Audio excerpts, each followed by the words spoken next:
All right, welcome to the Young Turks. We've got a great interview for you guys today with Andy Kroll. He's with Mother Jones, and he's written about a new initiative in New York to try to get money out of politics. You know, I'm fascinated by that. So, Andy, great to have you on the program, man. How you doing? Hey, it's great to be here. Thanks for having me. Absolutely. All right, so fair elections for New York. What is it?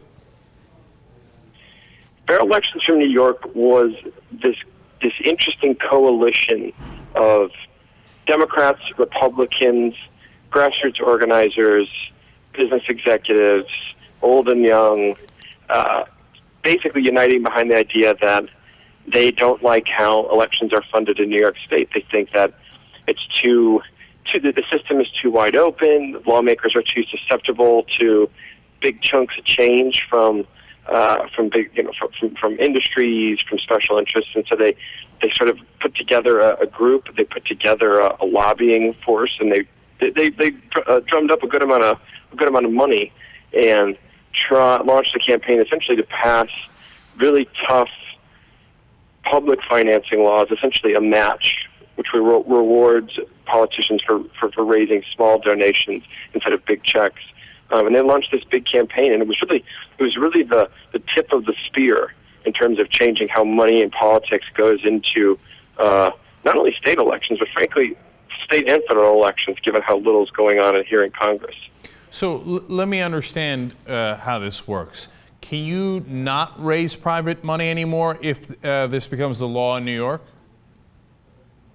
No, you can absolutely raise private money, but the way it works is money that you raise up to a certain threshold, in this case it's a low threshold, it's $250, is then matched with taxpayer money. And so you get, 4, 5, 6 times that 250 sum each time an individual gives that much to you. Now, once you go past 250, you can still raise money, but you don't get that match. And so what it encourages you to do is to not seek out a small cadre of wealthy people who can just pump a bunch of money into your system, into your campaign, but it rewards people who cultivate and bring in lots of small donations, because those donations are multiplied every time that you bring them in. So it doesn't necessarily stop Chuck Schumer from raising money from Wall Street, but if you want to compete against Chuck Schumer, either as a Republican in the general election or a Democrat in the primary, you at least have a fighting chance because your money gets multiplied by 6 every time you raise small donors. Is that right? Yeah. Yep, that's exactly right. And it also becomes something that you can make a campaign issue out of it. I'm in this system. I'm relying on $250 donors. I'm not relying on $1,000, $10,000 checks from lobbyists and CEOs of fracking companies or financial institutions. So did the Republicans support this at all, as it's going through? Did they fight it? What happened there? Nope, the Republicans, essentially the public financing idea had the votes in, sorry, one second. They had the votes in the lower assembly. They did not have the votes in the New York Senate. And so the legislation died there because they could not, it died the session there because they could not muster the support among the handful of Republicans they needed to flip to pass the legislation. Right. So then what's the next step? So what they've done, Sean Eldridge, who's a financier and a very prominent gay rights advocate, together with his husband, Chris Hughes, recently bought the New Republic Facebook co-founder. They're launching an entirely new campaign for the next legislative session. And the gist with this campaign is that they're going to model it, even using the same advisors, the same strategies. They're going to model it on the gay marriage fight in New York, and they're going to try to use that as a framework to peel off 1, 2, 3, 4 Senate Republicans there, and finally, they're going to work with Governor Cuomo's office, which they really didn't do that much during this last legislative session. And so they're going to use that strategy. Just like the gay marriage fight, which was successful, they're going to do that and try to get a victory there. So in the gay marriage fight, though, realistically, the reason 4 Republicans flipped on that is because a bunch of hedge fund managers came in and said, we'll bribe you. And they did. They paid, raised $1.25 million for those 4 Republican legislators that flipped in New York. Is that the strategy? Are we going to bribe them into not taking bribes in the future? Yeah, there's a certain degree of hypocrisy in it, yeah, without a doubt. But and frankly, the new public financing effort, is going to be run on, or at least seeded with, money from Chris Hughes, money from Sean Eldridge, who's a financier by day, money from people like Barry Dillard, the entertainment executive. Yeah. Mm-hmm. But I mean, that's sort of the grim truth to it. But I mean, Barry Dillard wants public financing in New York. Sean Eldridge wants public financing, public match. Chris Hughes does. I think the only reason that the traditional advocates have been encouraged by New York is that they've managed to cobble together this coalition. Again, it's Democrats, it's Republicans, it's business types. And if we've learned anything looking at the governorship of Andrew Cuomo, it's that while he might not listen to traditional reform types, his door is open to the business community, and his door is open to finance, his door is open to entertainment, and he will give them the time of day. And that's kind of what gave the gay marriage fight a chance, in addition to just being a savvy and well-funded effort. And that's very much how this new New York effort is looking as well.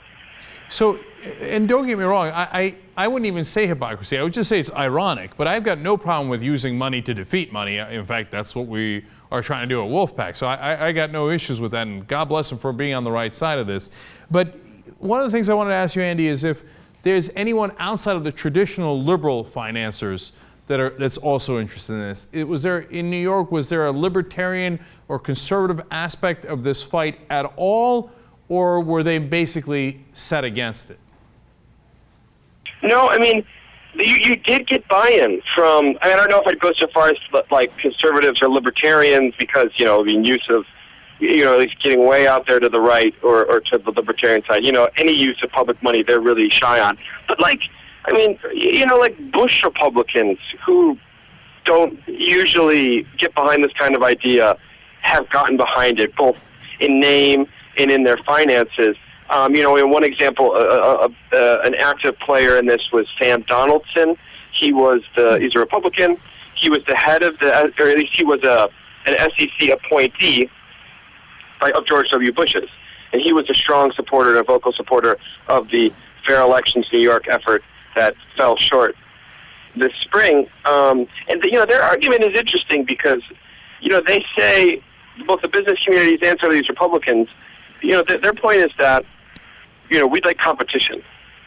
We want to see people competing, and we want to see people competing not on necessarily a level playing field, but we want the system such that someone who has good ideas but maybe doesn't have the financial means can do it. So right. That's where you see the Republican buy-in. I hope so. I'm like that old Greek character going with a lantern throughout the land, trying to find the couple of honest Republicans left in the country. So that would be great. That's the thing. We've seen amazingly, and that's the only reason people have gotten excited about New York. They were in the spring, they still are now, is because the lonely wanderer with his or her lantern did actually find a few Republicans who bought in on this, and that bodes well. The business community is interested. Some Republicans are interested. That gets Cuomo's ears up. That gets his staff interested. Right. That's why New York is, kind of the point of this fight right now. Right, and there's the additional irony of, well, we've got the governor interested because the big money donors are interested. As we try to get big money donors out of, out of the system, or their influence at least lessened in the system. One final question for you, Andy. Any sense of the Barry Dillard types, co-founder of Facebook, et cetera, taking this to a national level? Do they have an interest? Is this just a New York issue, or do they want to take this fight and perhaps help finance it on the national stage? Well, they won't. The people that I've spoken to, Eldridge and others, they don't want to get ahead of themselves and be like, this is just a stepping stone to working on something nationally. But privately, quietly, both the business folks, business community folks, and the advocate types, I do think they see New York as sort of a test case for some sort of public financing reform. I mean, I think people are going to be so shell-shocked by all the money in the 2012 elections. The FEC projects it's going to be $11 billion, and that was an old projection, of months ago, if not a year ago. People are going to be shell-shocked by all the money. Yep. And if New York has some success, you could see that a similar framework, or at least a similar cast of characters move us to a national effort. And so that's why New York is so important right now. All right, great. Andy Kroll from Mother Jones. Thanks for joining us on the Young Turks. We appreciate it.